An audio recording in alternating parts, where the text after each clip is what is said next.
বাংলার জন্য বিজেপি হয়েছে হ্যাংলা। আমরা 2026-এ 226-এর বেশি সিট পেয়ে জিতব, এটা আমাদের বদ্ধমূল ধারণা। ব্রিলিয়ান্ট খেলা খেলছেন, তা খেলাটা বিজেপির কথায় মেঘের আড়াল থেকে কেন খেলছেন? সরাসরি খেলুন।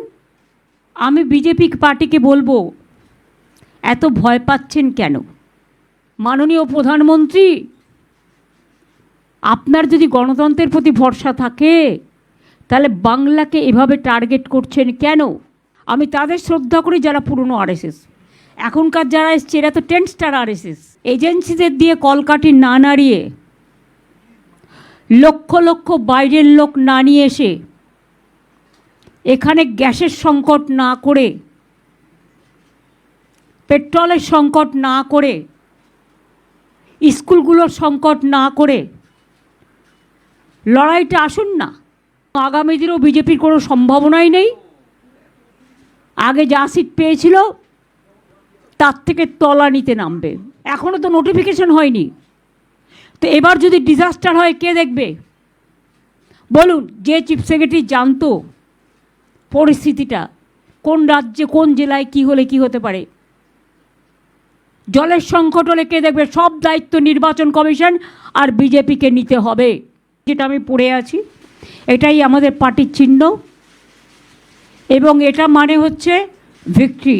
আর মেঘের এরা আড়াল থেকে যিনি খেলছেন তাকে বলবো, দরকার হলে আপনি বিজেপির প্রার্থী হন না। শুধু তো প্রার্থী হওয়াটা বাকি আছে, আর তো কিছু বাকি নেই। নোটিফিকেশান হলো না, এত তাড়াহুড়ো কেন? যেটা আমি পড়ে আছি, এটাই আমাদের পার্টির চিহ্ন, এবং এটা মানে হচ্ছে ভিক্টরি।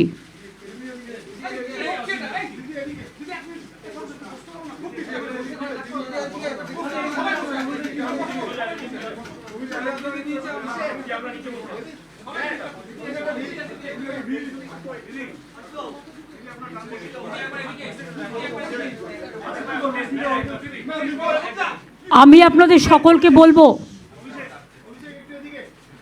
মা মাটি মানুষকে, বাংলার মাটিকে,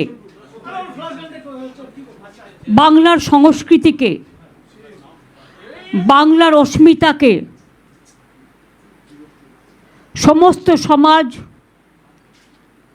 সমস্ত জাতি, সমস্ত ধর্ম, সমস্ত বর্ণ,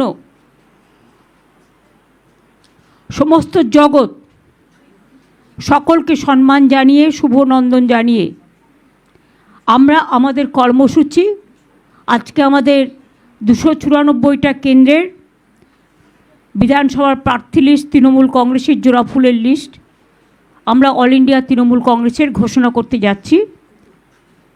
তার আগে আপনাদের একটি বক্তব্য আছে আপনাদের কাছে আমার। আমি বিজেপি পার্টিকে বলবো, এত ভয় পাচ্ছেন কেন? ভদ্রভাবে, কারণ ওনাদের সৌজন্যতা নেই, আমাদের আছে। বলবো আপনাদের শুভবুদ্ধির উদয় হোক, এবং আপনারা এজেন্সিদের দিয়ে কলকাঠি না নাড়িয়ে, লক্ষ লক্ষ বাইরের লোক না নিয়ে এসে, এখানে গ্যাসের সংকট না করে, পেট্রোলের সংকট না করে, স্কুলগুলোর সংকট না করে লড়াইটা আসুন না। শান্তিপূর্ণভাবে, সৌজন্যমূলকভাবে, রাজনৈতিকভাবে লড়াইটা হোক, গণতন্ত্রের ভিত্তি মজবুত করবার জন্য। আর বিজেপির কমিশনকে বলবো, ক্ষমা করবেন, ব্রিলিয়ান্ট খেলা খেলছেন। নোটিফিকেশান হলো না এখনও ইলেকশনের, তার মধ্যে চিফ সেক্রেটারি থেকে শুরু করে, হোম সেক্রেটারি থেকে শুরু করে, ডিজি থেকে শুরু করে, এডিজি ল অ্যান্ড অর্ডার থেকে শুরু করে, সিপি থেকে শুরু করে, সমস্ত কমিশনার থেকে শুরু করে, এসপি থেকে শুরু করে সব চেঞ্জ করে দিলেন। তা খেলাটা বিজেপির কথায় মেঘের আড়াল থেকে কেন খেলছেন? সরাসরি খেলুন। দরকার হলে প্রচারে নামুন। সব আইনই যখন ভঙ্গ করেছেন, সব বিধি যখন ভঙ্গ করছেন, তখন সরাসরি প্রচারে নেমে মঞ্চ করে মিটিংটাও করুন। এবং আমি হাসি মুখে বলতে চাই, যা ইচ্ছে করতে পারেন। আপনাদের অনেক পরিকল্পনা, অনেক চক্রান্ত আছেন, কিন্তু তাও মনে রাখবেন, সব অফিসারই আমাদের অফিসার, যারা বাংলায় কাজ করে। ইলেকশন ডিক্লেয়ার হলেও ইলেক্টেড গভর্নমেন্ট কিন্তু থাকে, এবং আগামী দিনেও বিজেপির কোনো সম্ভাবনাই নেই। আগে যা সিট পেয়েছিল তার থেকে তলানিতে নামবে। মানুষকে ভোটের লাইনে দাঁড় করিয়ে হ্যারাস করা, এসআইআর নামে লক্ষ লক্ষ মানুষের নাম বাদ দেওয়া, 200 মানুষের আত্মা কাঁদছে, আধারের নামে লাইন দেয়া, গ্যাসের নামে সার্ভার বন্ধ করে মানুষকে প্যানিকি করা, নোটবন্দির নামে লাইন করা, এসআইআরের নামে লাইন করা। নিজেরা কিন্তু বেলাইন হয়ে যাবেন এই নির্বাচনে। বাংলার অস্মিতা রক্ষার লড়াই এটা, বাংলার অস্তিত্বের লড়াই এটা। এই লড়াইয়ে বাংলা জিতবে, আর বাংলার মামাটি মানুষ জিতবে। দিল্লিকা লাড্ডুরা জিতবে না। আমাদের হাত থেকে তো সব পাওয়ার কেড়ে নিয়েছেন, কিন্তু একটা পাওয়ার কাটতে পারেননি, সেটা হচ্ছে ম্যান পাওয়ার। ভোটটা কিন্তু মানুষ দেয়, মনে রাখবেন। আর যারা নিজেরা জিততে পারবেন না বা পারার সম্ভাবনাও নেই, তারা পার্টি অফিসে বসে নাম চেঞ্জ করছেন, সব অফিসারদের চেঞ্জ করে দিচ্ছেন। আমি চ্যালেঞ্জ করে বলছি, অন্য রাজ্যে কী করেছেন?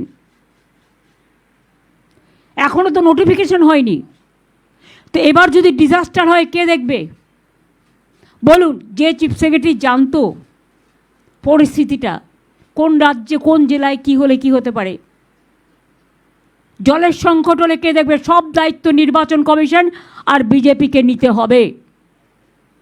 ল অ্যান্ড অর্ডার প্রবলেম হলেও আপনাদের দায়িত্ব নিতে হবে। কয়েক লাখ যে সেন্ট্রাল ফোর্স নিয়ে আসবেন, তাদের খাওয়াবে কে?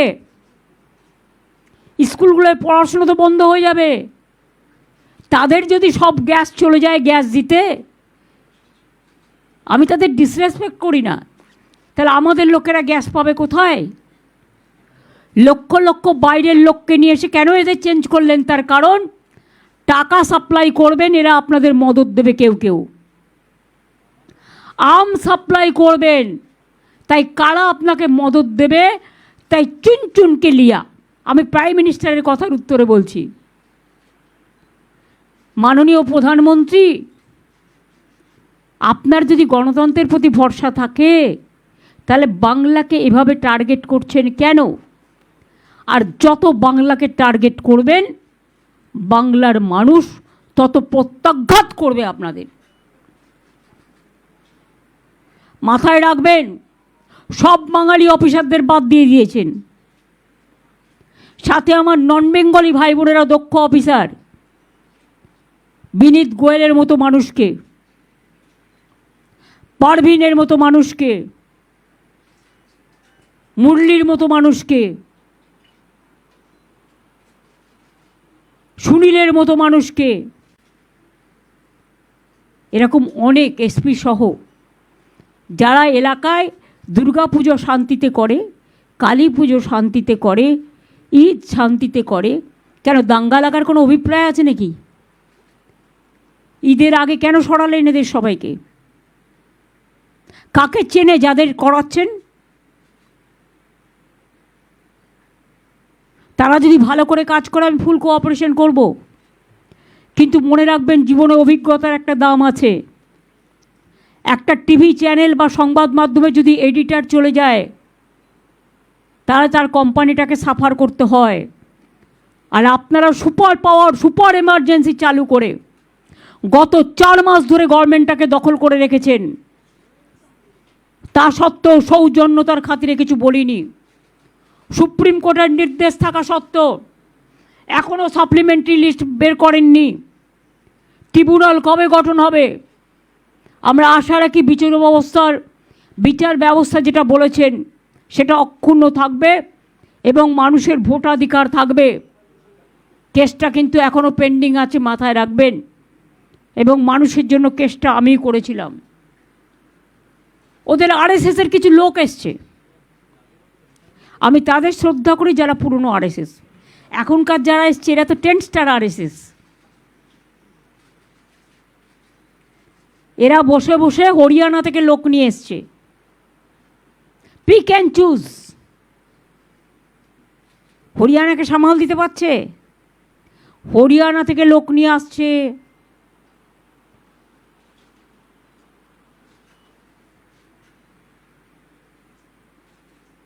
টনসিল বলে কাউকে নিয়ে এসছে, নিকনাম। সে ঠিক করছে এখানকার চিফ সেক্রেটারি কে হবে। নিজের গলার টনসিলটা সামলাতে বলুন, যাতে টাকা ডিস্ট্রিবিউশন করতে পারে এই লোকগুলোকে দিয়ে, আর্মস আনতে পারে, ড্রাগ আনতে পারে, বাংলার মাছ মাংস খাওয়া, বা গুজরাটি বলুন, মারোয়ারি বলুন, রাজস্থানী বলুন, বিহারি বলুন, ইউপি বলুন, সব রাজ্যের যারা আমাদের এখানে আছেন, আমরা সকলে একসাথে সম্প্রীতির সাথে বাস করি।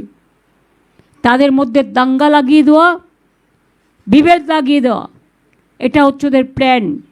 60% বাংলার মানুষকে কেটেছেন, আর 40% আমার নন বেঙ্গলি ভাই বোন যারা যোগ্যতার সাথে কাজ করেছেন তাদেরও আপনারা বাদ দিয়েছেন। গায়ের জোরে বলছেন সব সেন্ট্রাল ডেপুটেশনে পাঠিয়ে দাও।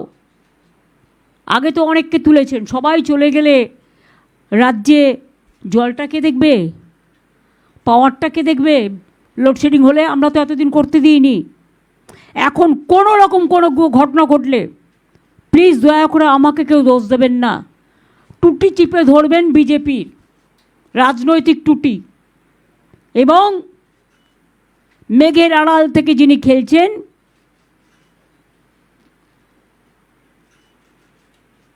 চন্দ্র সূর্য গ্রহ তারাও ক্ষমা করবে না এদের। তাতেও আমাদের কিছু যায় আসে না। আমরা 2026-এ 226-এর বেশি সিট পেয়ে জিতব, এটা আমাদের বদ্ধমূল ধারণা।